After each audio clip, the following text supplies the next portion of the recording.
La Convención sobre los Derechos del Niño, adoptada de forma unánime por la Asamblea General de las Naciones Unidas en 1989, es el primer instrumento internacional que establece todas las niñas, niños y adolescentes, sin ninguna excepción, tienen derechos y que su cumplimiento es obligatorio para todos los países que la han firmado, incluido México, que la ratificó en septiembre de 1990.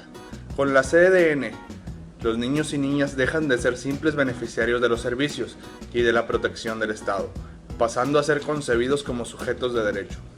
Al firmar la CDN, los países asumieron el compromiso de cumplir cabalmente con sus disposiciones, adecuar sus leyes a estos principios, colocar a la infancia en el centro de sus agendas a través del desarrollo de políticas públicas y a destinar el mayor número de recursos posibles para la niñez y adolescencia.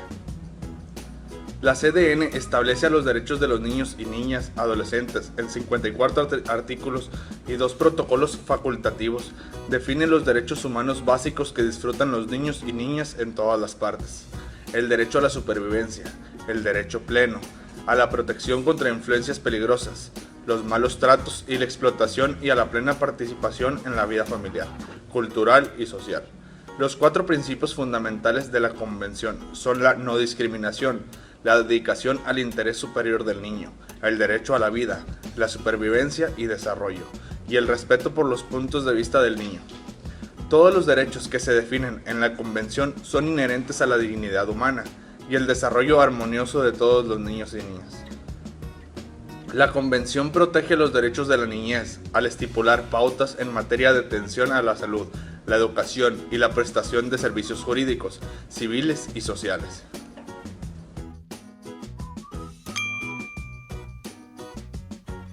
Niños y niñas tienen los mismos derechos. Todos los derechos están mutuamente relacionados y tienen la misma importancia. La Convención hace hincapié en estos principios y se refiere a la responsabilidad de los niños y niñas de respetar los derechos de los demás, especialmente la comprensión que tienen los niños de los temas que se suscitan en la Convención depende de su edad. Ayudar a los niños y niñas a comprender sus derechos no significa que los padres, madres o tutores deben obligarles a tomar decisiones cuyas consecuencias no puedan asumir aún debido a su edad. Derechos a la supervivencia y el desarrollo. Estos son derechos a los recursos, las aptitudes y las contribuciones necesarias para la supervivencia y el pleno desarrollo del niño. Incluyen derechos a recibir una alimentación adecuada, vivienda, agua potable, educación de calidad, atención primaria de la salud, tiempo libre y recreación, actividades culturales e información sobre los derechos. Estos derechos exigen no solamente que existan los medios para lograr que se cumplan, sino también acceso a ellos. Una serie de artículos específicos abordan la necesidad de los niños y niñas refugiados, los niños y las niñas con discapacidades y los niños y niñas de los grupos minoritarios o indígenas. Derechos a la protección. Estos derechos incluyen la protección contra todo tipo de malos tratos, abandono, explotación y crueldad, e incluso el derecho a una protección especial en tiempos de guerra y protección contra los abusos del sistema de justicia criminal. Derechos a la participación. Los niños y niñas tienen derecho a la libertad de expresión y a expresar su opinión sobre cuestiones que afecten su vida social, económica, religiosa, cultural y política. Los derechos a la participación incluyen el derecho a emitir sus opiniones y a que éste se les escuche, el derecho a la información y el derecho a la libertad de asociación. El disfrute de estos derechos en su proceso de crecimiento ayuda a los niños y niñas a promover la realización de todos sus derechos y les prepara para desempeñar una función activa en la sociedad.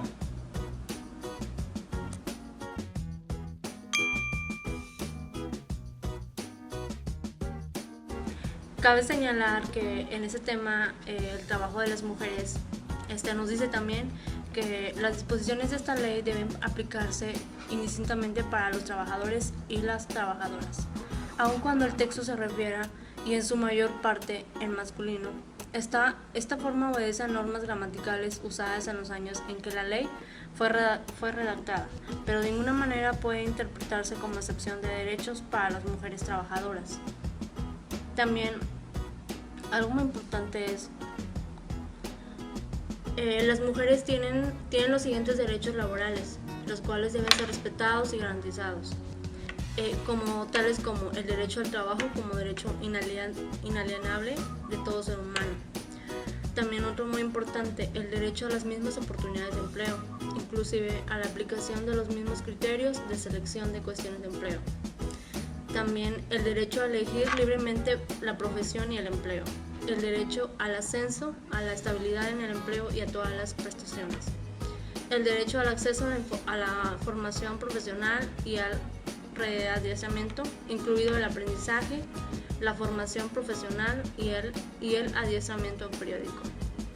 El derecho a tener una igualdad de remuneración, inclusive prestaciones, la igualdad de trato con respecto a un trabajo de igual valor, así como la igualdad de trato con respecto a la evaluación de la calidad del trabajo. El derecho a la seguridad social, en particular en casos de jubilación, desempleo, enfermedad, invalidez, vejez u otra incapacidad para trabajar. El derecho a vacaciones pagadas, el derecho a la protección de la salud y a la seguridad en las condiciones de trabajo, incluso a salvaguardar de la función de reproducción.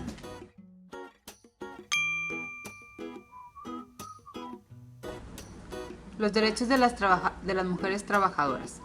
Los derechos de las mujeres trabajadoras son las normas jurídicas enfocadas a la protección de la salud, educación, dignidad y desarrollo, así como la protección de la maternidad en relación con la mujer misma y el producto del mismo. Los derechos se protegen mediante normas distintas según se trate de la relación de trabajo entre particulares o entre un individuo y un organismo de gobierno. Los derechos de las mujeres trabajadoras derivan del derecho de igualdad garantizado por la norma constitucional, la cual es la ley suprema. Fundamento constitucional. El artículo 1 de la Constitución garantiza a todo individuo en el territorio mexicano el goce de sus derechos. Las garantías individuales protegen el disfrute de los derechos humanos. Uno de estos derechos es relativo al trabajo. La restricción o suspensión de garantías, tanto para las mujeres como para los hombres, solo puede hacerse de acuerdo con lo dispuesto en la Constitución y siempre debe intervenir una autoridad que actuará conforme a las leyes.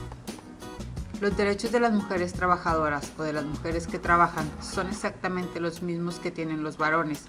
Estos derechos se fundamentan en la Constitución en los artículos 4 y 5 como garantías individuales y en el 123 apartado A, al cual se le puede considerar una declaración de derechos sociales porque establece las garantías sociales.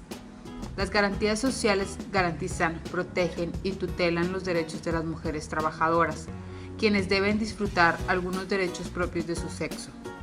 En función de la maternidad, las responsabilidades sobre la crianza de los hijos y la atención a la familia de acuerdo con las costumbres del medio social.